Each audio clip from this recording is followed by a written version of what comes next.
卓越的营销管理从这里开始。你好，我是孙晓东。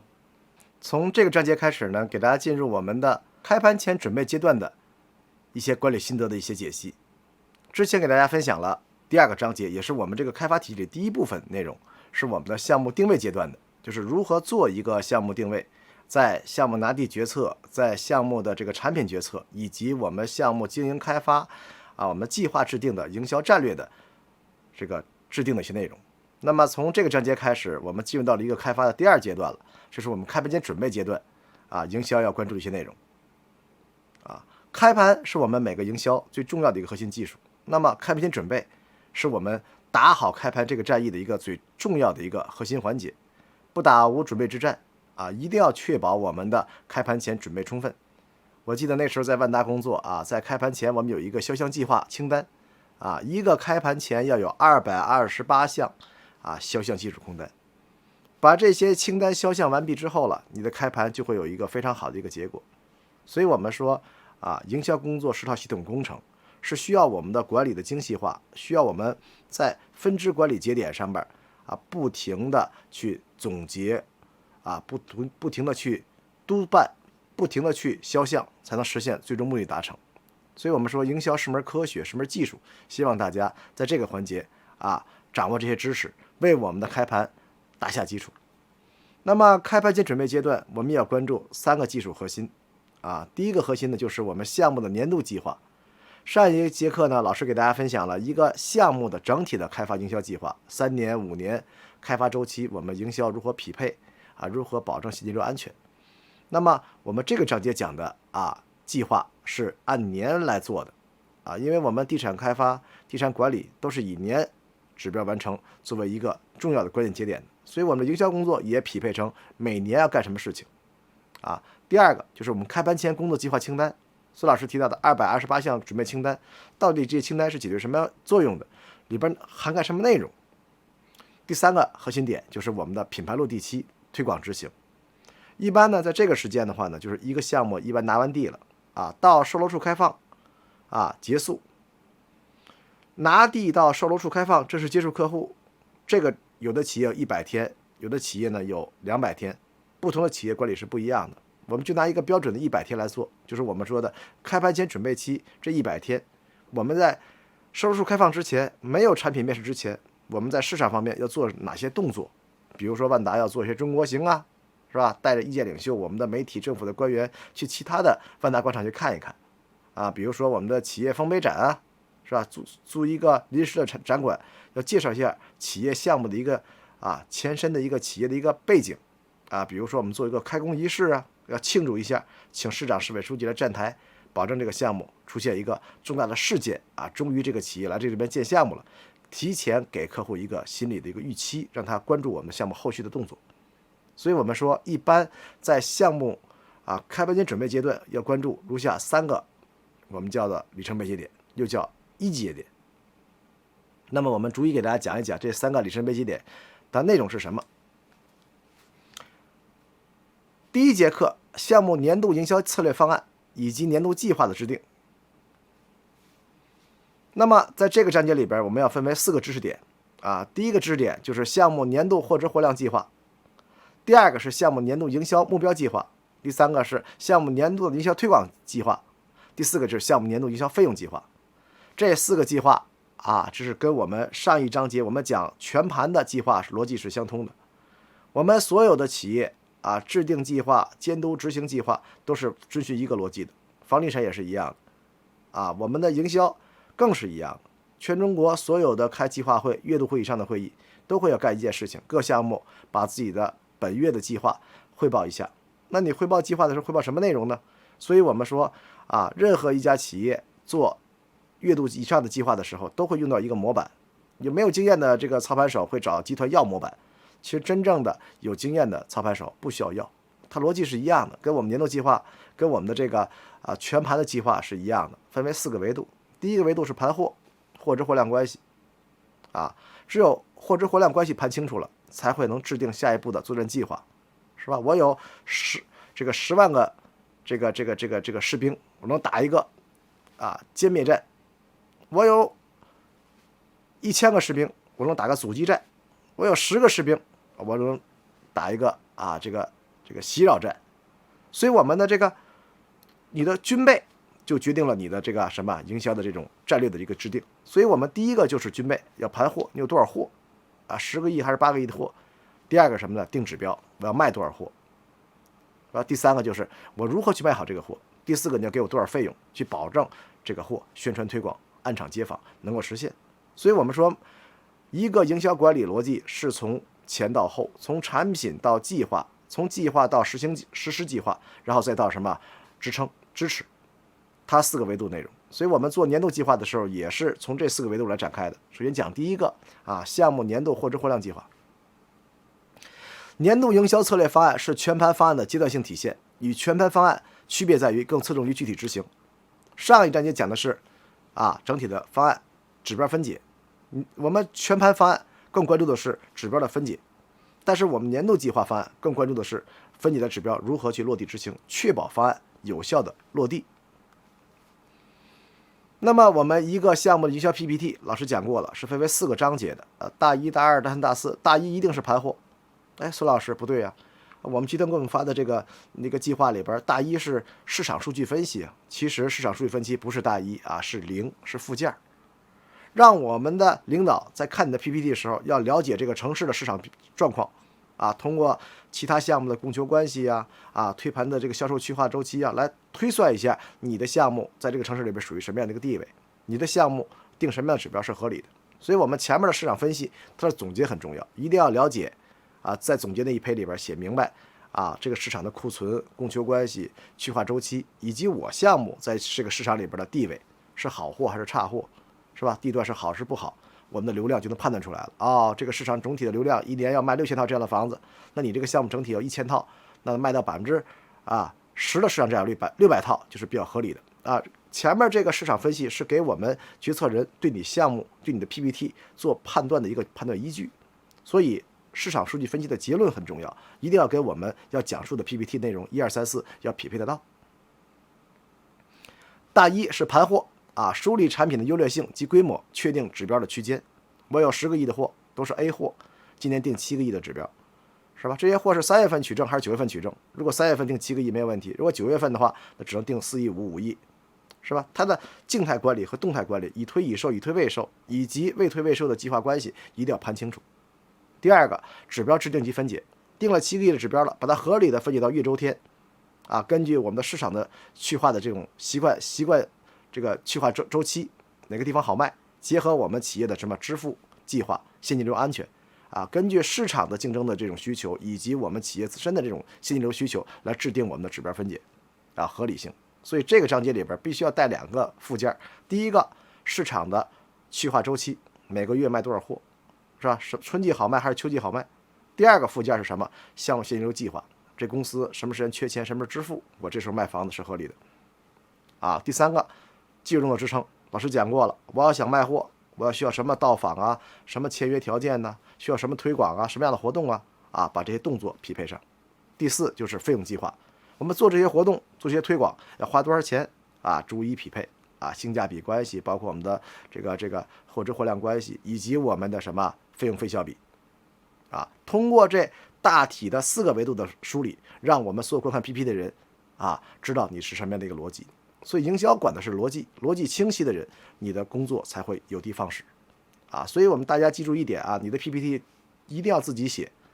哪怕前面数据内容的是我的策划部、我的市场部来完成的，但是每一胚的章节的这个结论是必须要自己写的。最后其实你的领导看的就是这4个章节里面最后一胚是否连在一块儿，你的思维是否是清晰的。你如果拿个模板抄袭的话，是吧这个盘货让这个后台客服盘一下，这个指标分解我定一下，是吧？技术中的支撑策划部来搞一下，费用计划让策划部来填一下一个鱼4吃，最后结论对不上，那领导只是说你小子不认真，或者是你小子专业度不够，没有给你更多晋升的机会。第一个项目年度计划或者货量计划，我们看一下如何盘货。老师之前跟大家分享过盘货是门科学，一定要把内部抗性和外部抗性逐一考虑，有效的进行匹配。而且这个盘货一定要盘得清晰，把已推已售、已推未售，通过已推销售的这个周期来倒推未售产品能卖多少。这些货一共1000套，前面500套卖了1年，后边500套能卖1年吗？不一定，因为什么？前面是尖儿货，好卖都卖了，后边可能卖1年半到2年，我们叫甩尾动作，是吧？这些货是吧？3月份到货卖9个月能卖7个亿，9月份到货只能卖3个月4个月，冬天卖的这个城市冬天能不能卖货您要打个折扣。所以我们说货值货量、到货时间及市场承载合理性来制定我们的货值货量关系。项目年度销售目标的计划是吧？我们有货值货量区间了大概其估算了这个项目能卖6到7个亿的货就不错了。那么把这6个7个月合理的分解到我们的月周天，合理的分解到我们各部门的指标签约、回款、认筹、解筹率、到访、转筹率把它分解到销售指标、签约指标、回款指标，包括到访指标。这样的话才有各部门的各分级指标的一个组成。那么指标一定要设计的科学，一定要动态管理指标的多样性是我们的一个核心的一个逻辑不管是策划性的到访的指标，到访不能光考核到访的数量，还要考核到访的人的质量你是不是 C 加级，有没有钱很重要销售指标要分解到人周天，不单单要考核你的签约回款，还要考核你的到访认筹转筹率包括老客户维系一系列指标分得越细，管理越容易第三个，项目年度营销推广方案你定了指标了，9月份卖100套房子，8月份是200个筹，7月份到访1000组客户。那么7月份的指标到访1000组客户，通过什么渠道活动推广、自然到访来多少，活动邀约来多少，老带新来多少，把这个方案分解清楚如上这堆 PPT 呢是给大家讲了一个，就是我在华虹期间帮他们做房地产，我们一年从18亿5卖到了210亿，从一个不知名的小企业进入到中国50强这个企业那个时候我在那边管理营销，用1年的时间就能帮助他一个企业成为50强的企业。那我们管理的很重要的一个核心就是管理的精细化这是我们在华虹16年，我们想开一个这个商铺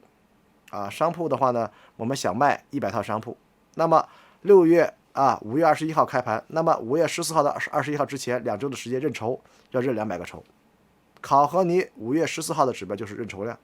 那么从4月14号开始，1个月之前要到访量，要到访2000组客户。所以这个开盘逻辑，你的逻辑关系就是2000组 C 加级到访，1个月的时间，然后2周的时间认200个筹，转筹率10%，然后解筹率50%，实现1000套100套住宅的100套商铺的销售。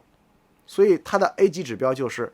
2000组到访200个筹和100个销售额。那么 A 级指标制定好之后了，接下来就是蓝区的，就是我们的技术动作支撑。我能不能到访2000组？能不能通过什么样的活动能认筹200组筹？然后通过什么样的活动方式开盘能够解筹率50%，是吧？那定完这个方案就结束了吗？不是这样的还要有 B 方案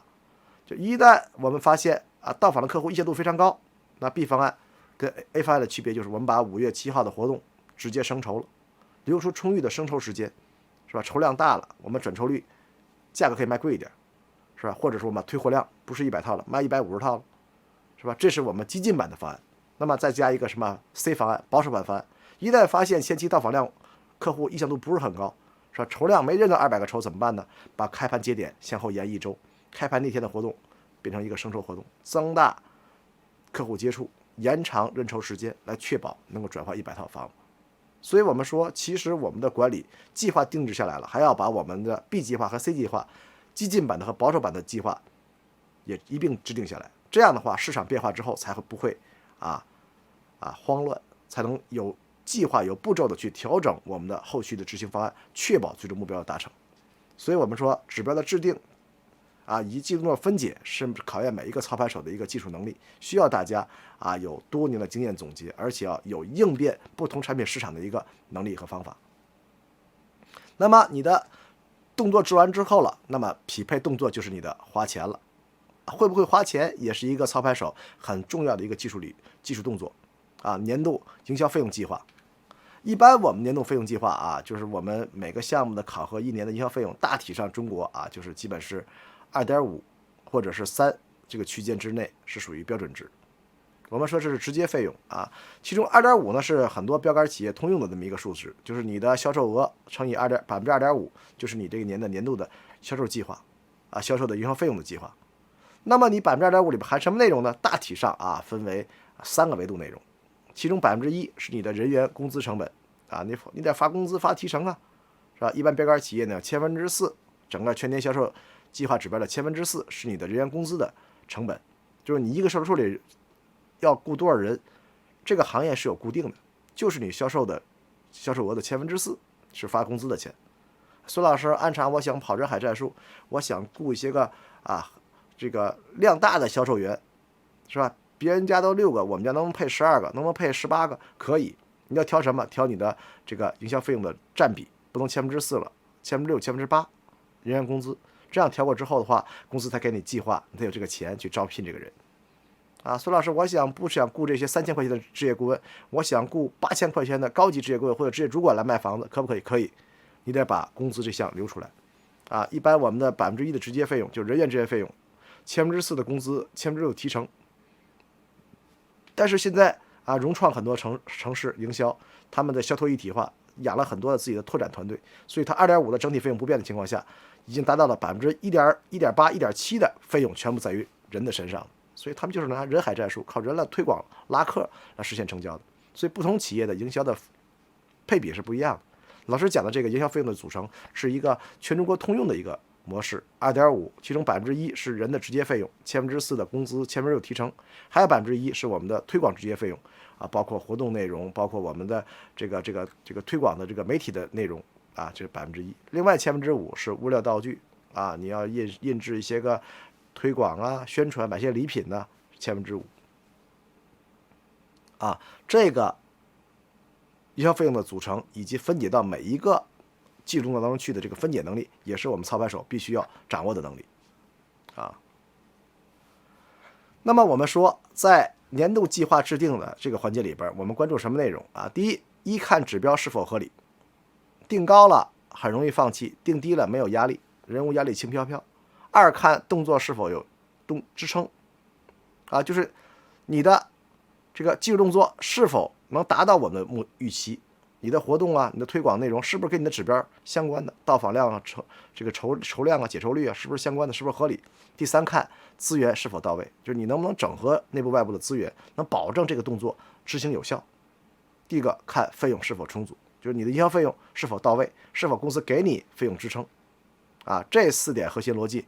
你如果都能保证的话，你的项目的营销是一个理论上比较完美的营销动作。好了，我们这个章节给大家讲完了，给大家做一个下集的预报啊。我们下集的预告呢，就是开盘前工作里边的第2项核心技术，就是我们开盘工作计划准备清单，在万达有228项小项清单。那么我们在开盘前做这个繁杂的多兵种交叉的，要做沙盘，要做户型样板间，要做模型，要印刷品，要印合同，还要客户接访，还有各种的这个繁杂的动作这么多228项工作交织在一起，在1-2个月完成工作量非常大。如果你没有一个准备计划清单的话，你的工作就会出现人多打瞎乱的现状，会出现重心不稳避重就轻，把该干的活好干的活都干完了，那些难干周期长的活不干了。一个沙盘周期从下图到出厂至少需要45天，如果你不前置这个总图的话，沙盘一般都做不出来。一旦挤压功效的话，效果达不到。当你收入开放的时候没沙盘，或者沙盘的摆位做的不理想，效果不好的话，会直接影响你的到访的客户的转筹的比例。所以我们说不打无准备之战接下来的课给大家讲一讲我们在开盘前工作计划里边的准备清单都有哪些。好了，我是孙晓东，我们下节课再见。